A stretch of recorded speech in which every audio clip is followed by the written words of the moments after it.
Your own? I inquired. One of your own invention?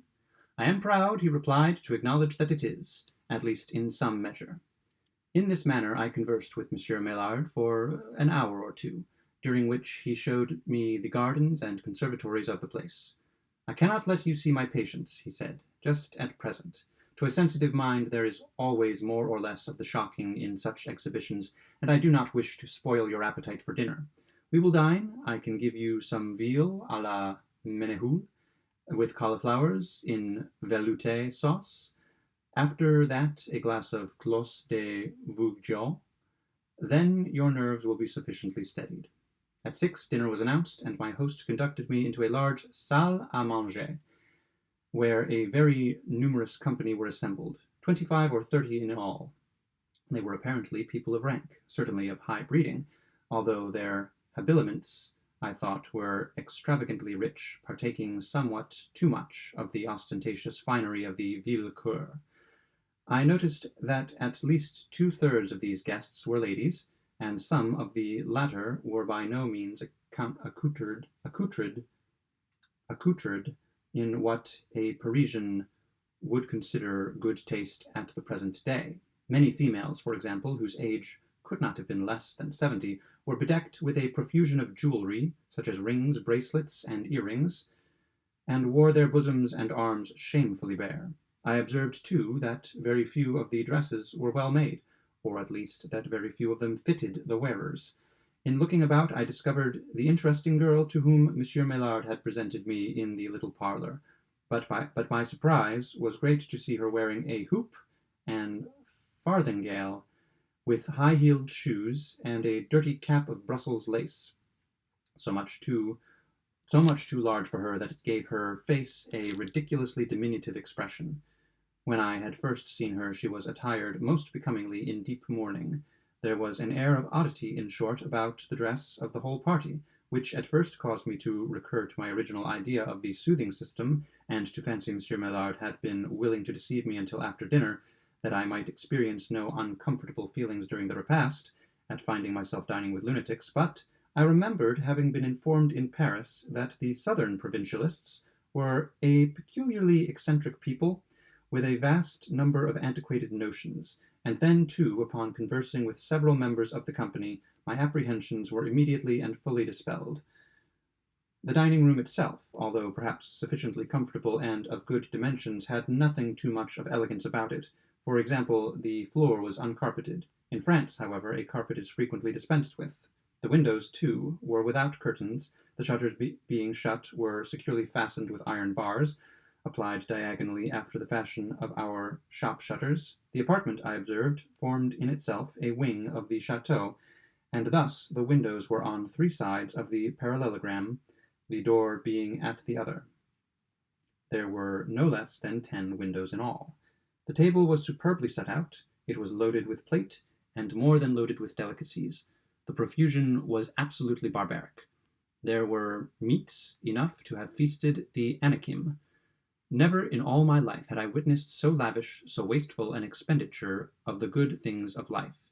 There seemed very little taste, however, in the arrangements, and my eyes, accustomed to quiet lights, were sadly offended by the prodigious glare of a multitude of wax candles, which in silver candelabrum were deposited upon the table and all about the room, wherever it was possible to find a place. There were several active servants in attendance, and upon a large table at the farther end of the apartment were seated 7 or 8 people with fiddles, fifes, trombones, and a drum.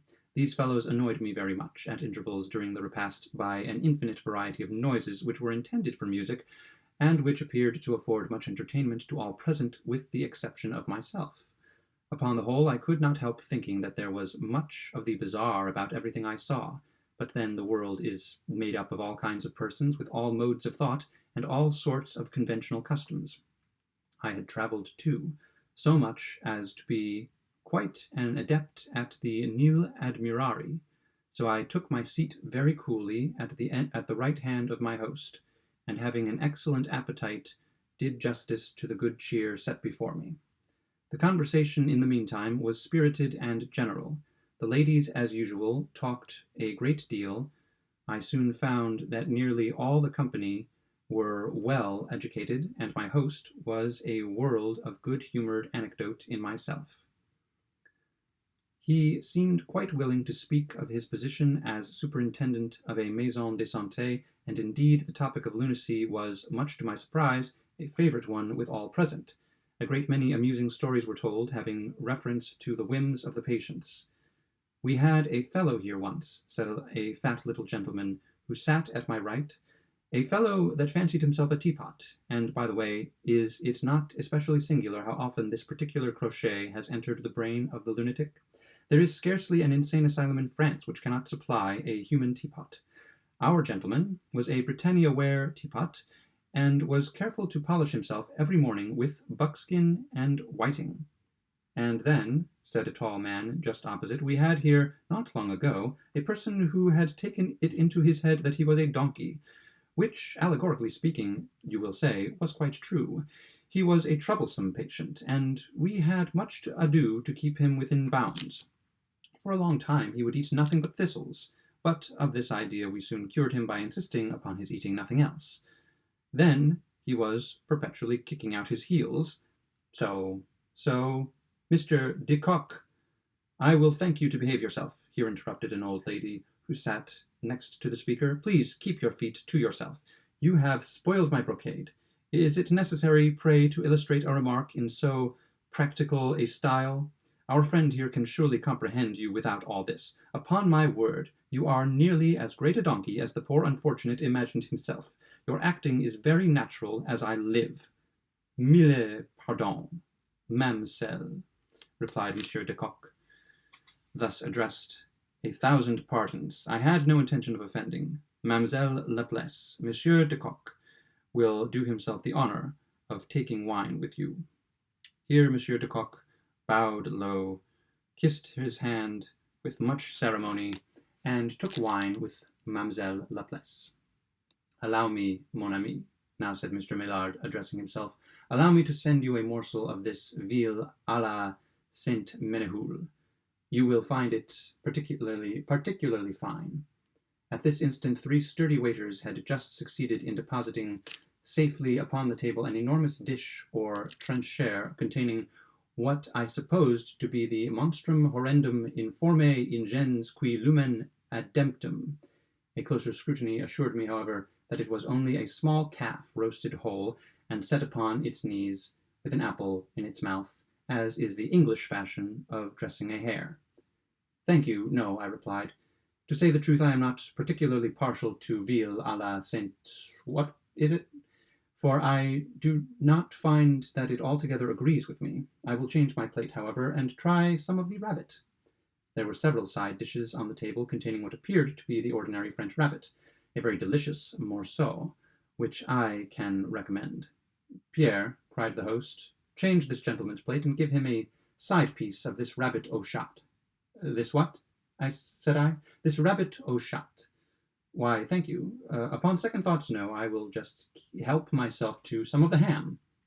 There is no knowing what one eats, thought I to myself, at the tables of these people of the province.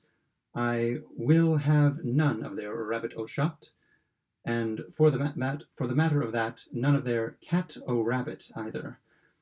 "And then," said the cadaverous-looking personage near the foot of the table, taking up the thread of the conversation where it had been broken off, "and then, among other oddities, we had a patient once upon a time who very pertinaciously maintained himself to be a Cordova cheese, and went about, with a knife in his hand, soliciting his friends to try a small slice from the middle of his leg." "He was a great fool, beyond doubt," interposed someone, "but not to be compared with a certain individual whom we all know, with the exception of this strange gentleman. I mean the man who took himself for a bottle of champagne, and always went off with a pop and a fizz, in this fashion." Here the speaker very rudely, as I thought, put his right thumb in his left cheek, withdrew it with a sound resembling the popping of a cork, and then, by a dexterous movement of the tongue upon the teeth, created a sharp hissing and fizzing, which lasted for several minutes, in imitation of the frothing of champagne. This behavior, I saw plainly, was not very pleasing to Monsieur Maillard. But that gentleman said nothing, and the conversation was resumed by a very lean little man in a big wig. "And then there was an ignoramus," said he, "who mistook himself for a frog. which, by the way, he resembled in no little degree. I wish you could have seen him, sir. Here the speaker addressed myself. It would have done your heart good to see the natural airs that he put on. Sir, if that man was not a frog, I can only observe that it is a pity he was not. His croak thus, was the finest note in the world. B flat. And when he put his elbows upon the table thus, after taking a glass or two of wine, and distended his mouth thus, and rolled up his eyes thus, and winked them with excessive rapidity thus, why then, sir, I take it upon myself to say positively that you would have been lost in admiration of the genius of the man.